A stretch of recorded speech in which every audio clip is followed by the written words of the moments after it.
Hello and welcome to the SportsByte Podcast. A nice little introduction there with Saturday night, because it sounds like Didier N'Dong, who is now Didier N'GONE. I like it. Yeah, so I'm in the studio today with Chris Thornley, the PR man for Team Sunderland. Yeah. How's things, Chris? Yeah, not too bad, Connor. How's things with you? Good, yeah. Good. Looking well. Yeah, you sound very quiet. You want to speak up a little bit more? How's that? It's a bit better. Maybe a bit too much. Okay. Yeah. Don't want mouses here. I don't want shakers. Loud rats. Yeah, don't worry about me. Speaking of rats, Didier N'Dong. So yesterday's a statement. Do you want to read the statement or do you want me to? You can read it. Yeah, okay. Pretend I am Kate Smith who wrote the article. Okay. Sunderland AFC has given notice under its contract with Didier N'Dong. The player, who was under contract with the club until June 2021, failed to return to Sunderland for pre-season training in July as scheduled, nor in the subsequent months that followed. No reason was given for his failure to report and continued absence. As a result, the club has accepted Didier N'Dong's repudiatory.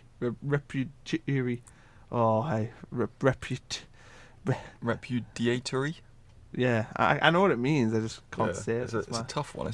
Yeah. Breaches of contract and notice of the same has been provided to the player. Sunderland AFC does so whilst retaining the rights to pursue the player and any club he may subsequently join in relation to compensation for the value of the player. So, Chris, there's a lot of digest there, but what's the main thing that sticks out from that statement? Well, I think the fact that he's effectively been sacked. I think this has kind of been a long time coming. Same thing obviously happened to Didier N'Dong. So I don't think it's any surprise that Sunderland have decided to cut ties with this player. It's quite... I think when Sunderland signed him for a record transfer fee, you wouldn't have predicted this being the end result a couple of years on. But, I mean, to not turn up to pre-season training and kind of make no attempt to integrate yourself back into the squad when you're under contract is pretty shocking, really, especially when the club's paying you wages. And he will have been on very hefty wages he as didn't well. get any wages over the summer. Did he not? No. So the club over the summer, him and Didier N'Dong didn't pay because they didn't show up. Well, I think that's fair enough, but at the same time, it had to kind of come to an end, and I think this is the logical... I mean, they've walked away. I mean, N'Dong has cost himself, I don't know how much, 5 million quid probably over the duration of that contract. Yeah. So it seems that he's been badly advised. I mean, he wanted to come back in and, play, and he was willing to take lesser wages, which suggests to me that he knew he was in deep doo-doo. Yeah, because, I mean, he went on loan to Watford last season, didn't get a look in at all. Yeah. So you'd suggest he's going to struggle to get a team of that ilk to no sign him chance up. really, is there? So, yeah, maybe he's destined now for a career in the lower leagues or a return to... Well, he said that he's worried that he won't play football again. Well, that's quite a statement. Because obviously he's under contract till 21. That means Sunderland hold his rights until then. So a club will have to... If the club wants him, they'll probably have to pay, I don't know, 2-3 million quid. Yeah. And is he worth that? To be fair, he was a decent Premier League player. I mean, if I was a Premier League club, I probably wouldn't touch him for everything we've seen. But if you were looking at him from a purely footballing standpoint, I mean, how often can you pay 3-4 million quid for like a 22, 23-year-old who has Premier League experience? And he's obviously got quite a high ceiling that he could potentially reach. Yeah. So I think someone will probably take a punt on him. But obviously that can't happen until January as well. No. So interesting going forward, unless of course he ends up moving to like China or something. That could be the dark horse answer to all this. Yeah. Yeah, it wouldn't surprise me if he went overseas. Yeah. Well, on to more positive stuff. We don't want to talk about the negatives of Sunderland when they've just won at the weekend. So, a 4-1 win this weekend, Chris, against Rochdale. So, kind of what everyone expected. Yeah, I think it's good to see them get some more goals. Madger's obviously on fire at the moment, and 7 for the year. Yeah, 7 for the year. How many do you think he can get? Oh, you've got to be looking at 20 to 25. Yeah, because really. I was thinking about this the other day. 7 and 9. Obviously, you don't expect somebody to keep up that kind of form, but it means to hit 20, he only has to score 13 in the final 35, and you think, well, that's 1 and 3. So, Yeah, he set himself a good standard. And that's without taking penalties as well, which is going to be even more But impressive. he would have, if he was a penalty taker, he'd have 2 more. He'd be on 9. Well, he has to score them, but I get your point. But no, I think we said we thought it would be a fairly comfortable win for Sunderland when we spoke last week. And I think that kind of proved to be the case. Some nicely taken goals. It was kind of an 8-minute spell. Yeah, big 8-minute spell where they got 3 goals. Which is kind of, I don't know, that seems to be the way Sunderland have done it quite a few times this season, is they'll just blitz a team for a few minutes, get themselves into a decent lead, and then job done. Yeah, I think you've got to give credit. I think there's a lot of things you can criticise about Sunderland so far this season, but it's one of the things that they do deserve credit for is when they turn it on, they just destroy teams. And if it takes 8 minutes every game to win, then it's normally a 15-20 minute spell that they're doing every game when they do win. The important thing as well, taking the lead is important. I haven't done that enough this season. And I think if Sunderland take the lead in games, they're not likely to, let that lead relinquish it. No, I think, having watched the highlights, McLaughlin obviously made a phenomenal save, but I think it was comfortable, wasn't it? Really, for Sunderland. Yeah. They were never really in danger of dropping points once they'd kind of gone 2 goals ahead. Keith Hill said that Sunderland won the game 4-1 at 80%. Yeah, which is a fair assessment. Probably, yeah. I don't think that Sunderland, had to. I don't think it was the hardest day's work. I mean, and that's not meant to be disrespectful to Rochdale, but I think the fact that Keith Hill sort of saw that as well suggests that he probably the hardest game they'll play this season. When Sunderland are on song like they were in an attacking sense, it's going to be difficult for any team really to deal with them.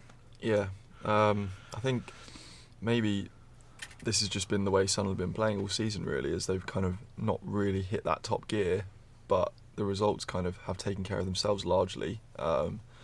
Third in the table now. Well, they were third going into the weekend, were they not? Fourth going into the weekend. So, yeah, I mean, five wins, 3 draws and a loss. I think 99% of Sunderland fans would have taken that from the first 9 games. I think I always look at when you're trying to get promotion. Certainly last year when I thought Sunderland might be in and around that, even though they weren't. You got to target though 2 points a game. Yeah. So at the minute they're on 2 points a game. I think if you pick up 20 points from every 10 games, you'll end up with 92 by the end of the year, which traditionally should be enough. Yeah, it should be more than enough to get promoted. Yeah. So they're on sort of course. I think you can't legislate for Portsmouth and Peterborough having the starts they have had, and they'll not be able to keep that sort of momentum up. You'd think it's an unsustainable start for both those clubs. But yeah, who were your standout players this weekend? I thought, Maguire's the one. I think that naturally everyone looked at. He was pretty much integral to every goal, apart from Gucci's final one. Other than that, I think you look across, the way that they set up kind of a 3-5-2 that ended up being a sort of a 4-2-3-1. The way, depending on how they were playing, which I thought was quite impressive. I don't think there's many teams at this level who have that sort of ability to be that tactically fluid. Yeah. Flanagan did a good job and helps because he's tall, and we'll finally have 3 players on the field that can win a header. Head the ball away, yeah. Yeah, which is impressive. So I think it's good, but looking ahead, they've got a big week coming up, 3 games. Coventry is the first one away, then Peterborough, which will be a huge game on the Tuesday night, and then we have Bradford on the weekend away from home. So, what should Sunderland be looking at? I think they should definitely be looking to take 4 points from the 2 away games, and I don't think a draw against Peterborough is the worst result in the world. But 5 points from 3 games, though, I don't think that's. I think if they win both the away games, they can afford to draw the Peterborough game. But I think, for me, it would be. I think they would be probably in the promotion places if they got 7 points. Yeah, I think you kind of have to almost look at it in isolation, though. If you were to say, okay, Coventry away, Bradford away, 4 points from that, that's fine. Peterborough at home, top of the league, Peterborough, a draw is not a bad result. Yes, 5 points from 3 games doesn't look great, but there's going to be spells where they're playing two home games in that kind of 3-game spell where you'd expect them to get 6 points, and they'll be against lesser sides. So I don't think there'd be too much to worry about if they did take 5 points. I do kind of expect Sunderland to win both the away games, and I think the Peterborough game will be really interesting to see if they can reach that top gear that we've kind of been waiting for them to do. But well, I think the fact you'll be in the crowd for the Coventry game should galvanise them. It should. Fingers crossed. And the Bradford game. So the fact that I'm there and cheering them on should make all the difference, really. They'll sense your presence. Yeah. The force will be strong at the Rico Arena. The empty Rico Arena, as it's likely to be. I think the white elephant. Yeah, I think they're saying they might sell around 16,000 tickets. I thought you were going to say 15 or 16 tickets. But considering a third of that will be Sunderland, it's not, it's not very... It's just it's a poorly run club, isn't it, really? Yeah. I mean, they took 40,000 to Wembley last year when they got the playoffs. Yeah. Just wonder where then people are for a home game against Sunderland. Should be there. Yeah. It's probably the biggest game they'll play at home all season. If they can't be bothered to get out for that one. So yeah, hopefully the 5,000 Sunderland fans that go down will have a nice afternoon. Early kick-off as well, 12:30, which is a pain. Got to set off it. More time to get on the booze afterwards, though. Well, probably not though. I mean, you know me, not a big drinker. Oh yeah? Yeah, not a big drinker. I'm just going up and down, so yeah, I'm going to have no time to really get party. A drink. Yeah, no partying. No partying. Partying in the stands. Yeah, be some reading going on the way home. Yeah? Yeah, solid reading. Okay. Maybe a Diet Coke, maybe. Is that a book you'll be reading, or...? Nah, probably just reading, reactions from the games around the day. Yeah. Obviously, my role here at SportsByte's, so important that I need to keep up with. You just need to immerse yourself in all the football. Yeah. Everywhere. Pretty much. It's like that Mitchell and Webb sketch. That's you. Football. All of the football is live. Watch it. It's going to move. Yeah, that's going to be it. Exactly it. So final bits on Sunderland, really. Do we expect many changes going into the... Well, Max Power's back. He is, yeah. Yeah, so that's going to be an interesting dilemma. Kind of had a talk about that yesterday with Nick Barnes on the Roker Report podcast, the other podcast we do. Other podcasts are available. Yeah. Who drops out? It's interesting because obviously McGeoch is probably the one likely to drop out simply because Cattermole's been playing better. But McGeoch was part of a team that won 4-1. Do you really want to change that?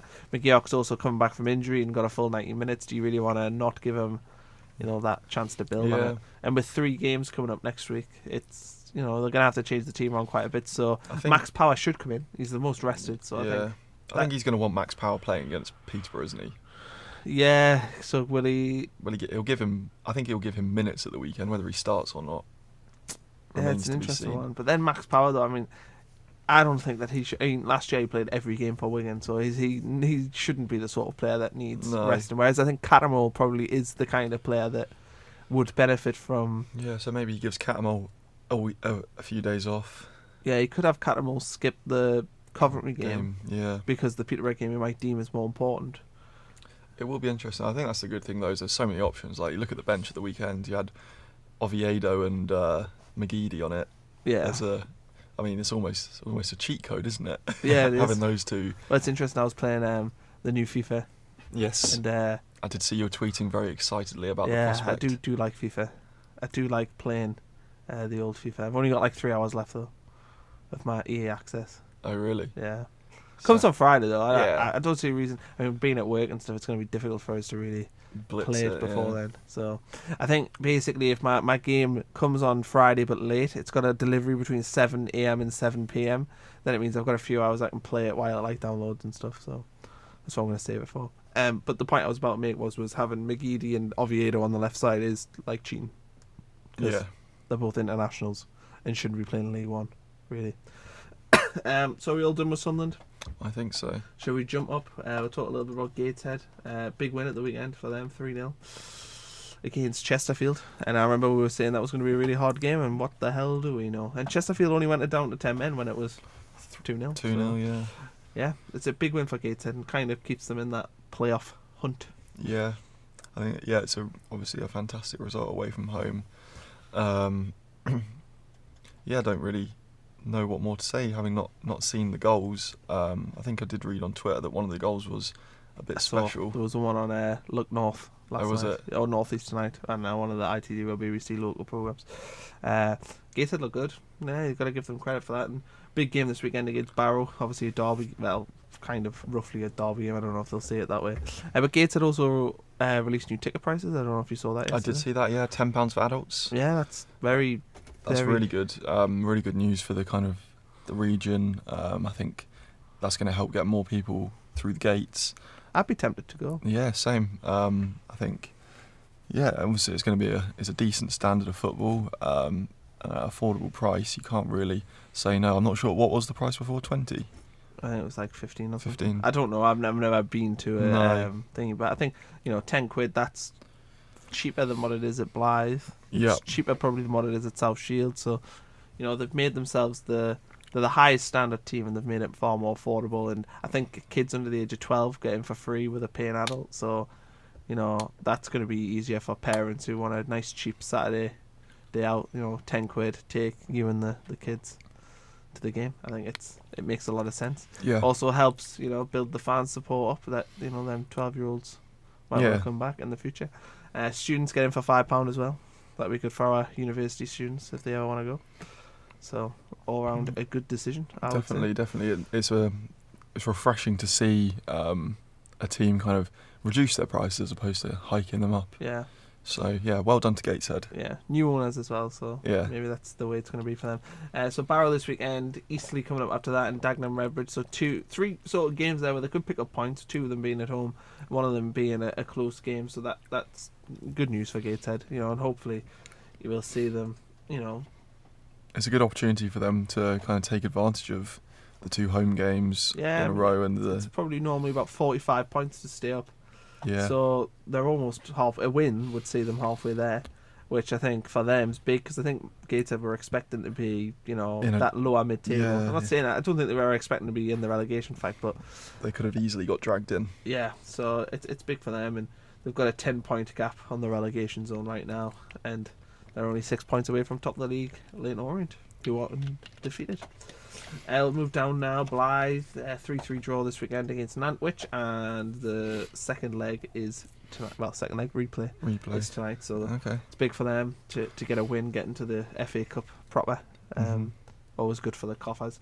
So hopefully they can get past Nantwich. They were down at the weekend a few times, and you get no information on that, Chris. I'm sorry, but no, they were down a couple of times this weekend and came back. So hopefully they can see that through, and then a big game against Telford this weekend. Really need to win that one, because they're slipping, and the league table doesn't even wait there. That's upsetting. Their form hasn't been great recently, has it? No, it hasn't. Beat Altrincham a few games ago, but other than that, they've really, really been struggling. So I think Blythe look like they're going to be in a bit of a relegation scrap. Hopefully they can pick up a few more wins, and that'll ease. Looking ahead, though, they've got Telford this weekend, Boston, Stockport. I mean, they're not going to be easy games going forward, so it might be difficult for them. Hopefully, a cup run, though, will galvanise the support. Yeah, and that's always helpful. I mean, the first round they could get somebody like Sunderland.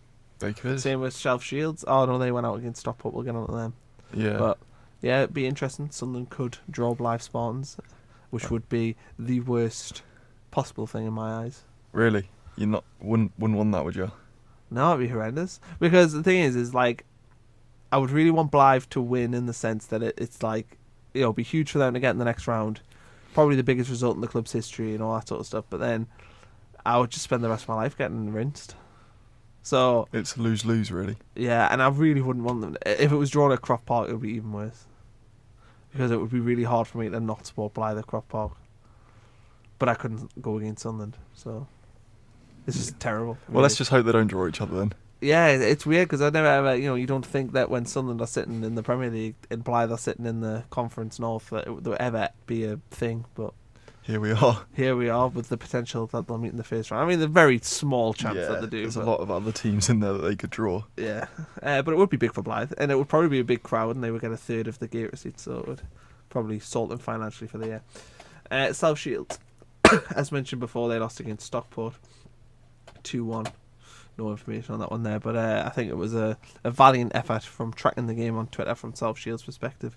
And sort of shows, Stockport's one of the better teams in the Conference North. If South Shields go up, they'll be playing teams like Stockport. So it gives them a a line. They know where they Yeah. need to be for next season if they are in the Conference North. Yeah, it's probably one of those where, as nice as it would be to be in the FA Cup, it might become a distraction from what ultimately is their aim of going up this season. We've seen that with quite a few teams in the past where they've kind of gone on a bit of a cup run and that's completely destroyed their league form. Yeah, hopefully for South Shields it might be a blessing in disguise going forward. This weekend, Warrington Town, who I think were just behind them in the league table, so that'll be a big game for them, and again be another measuring stick for where they are going forward. Northern League, quickly go through these. Division 1. Chris, what do you make of that? Well, it's quite close at the top, isn't it? 5 teams on 18 points, but there again, there's a huge disparity between the games played. Consett won 6 out of 6; they're on 18, whereas West Auckland have 5 wins, 3 draws, and 2 losses, and they're level on points. So I think it's hard to tell what's going on until some of the teams with the less games played catch up, and we can kind of get a true understanding of the table. I'm not sure why that is, why Consett have played 6 less games than Shildon, but here we are. What about the bottom of the league? Penrith already look like they're in massive danger. If we look at the kind of the teams that SportsByte covers, CM Red Star and Roundup haven't started the season particularly well, with just 1 win for CM and 2 wins from Roundup from 8 and 7 games respectively. So yeah, they're gonna have to change their form around if they're wanting to get out of that danger zone. Fair play. I've got a bit of a cough, so I think we're gonna call it a wrap. Call it it. We've went 22 minutes. It's about what we did last week. So Yeah, that's a solid length of time. Yeah. So yeah, check out all SportsByte content. SportsByte TV. We're trying to get it off the ground and running, but it can be difficult to do. So fingers crossed that'll be starting soon. And apart from that, thanks Chris for coming on. It could be the last one you ever do. It could, yeah. Hopefully not though. Yeah. So this is the big one for you, isn't it? Yeah, this is my bread and butter. This is your WrestleMania. this is your your big ones for the week. It is, yeah. Yeah. Okay. Thanks for listening.